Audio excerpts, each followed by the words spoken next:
Welcome to another episode of Local Fish, Local Flavors. Today we're going to be making fish chowder with yellow perch that was grown on an aquaponics farm in Ohio. You can see from peeking in my cooler that when I pick up fish, I tend to get a little carried away. The small fillets and trimmings are perfect for fish chowder. For this recipe, you will need salt, pepper, 1 small onion, carrots, celery, 2 medium potatoes, water, a can of cream corn, heavy cream, bacon, and 1 pound of mild flavored white fish, like yellow perch or bluegill.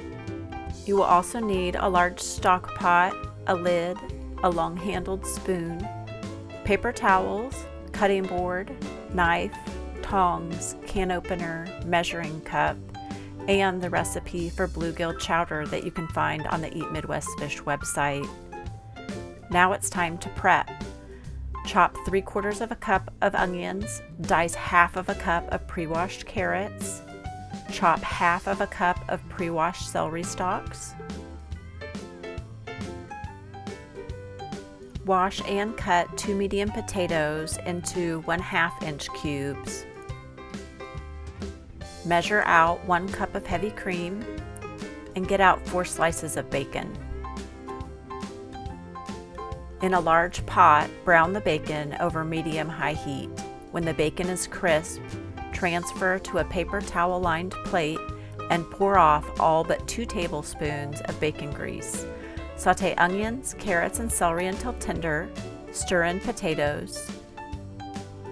Cook for 2 more minutes.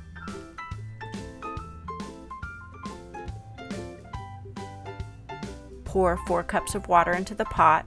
Stir. Season with salt and pepper. Turn the heat to high and bring to a boil. Once the chowder has started to boil, cover, reduce the heat, and simmer for 10 more minutes. Add 1 pound of yellow perch that's been cut into 1-inch pieces, creamed corn, and heavy cream. Season with salt and pepper to taste, and simmer for 5 more minutes or until the fish is cooked. While the chowder is simmering, this is a good time to crumble your bacon and set it aside. When your chowder is ready, ladle into bowls, sprinkle with bacon crumbles, and serve with oyster crackers. This chowder gets even better with time. Store the leftovers in the refrigerator and serve a day or 2 later for even better flavor. Happy cooking! We hope to see you soon.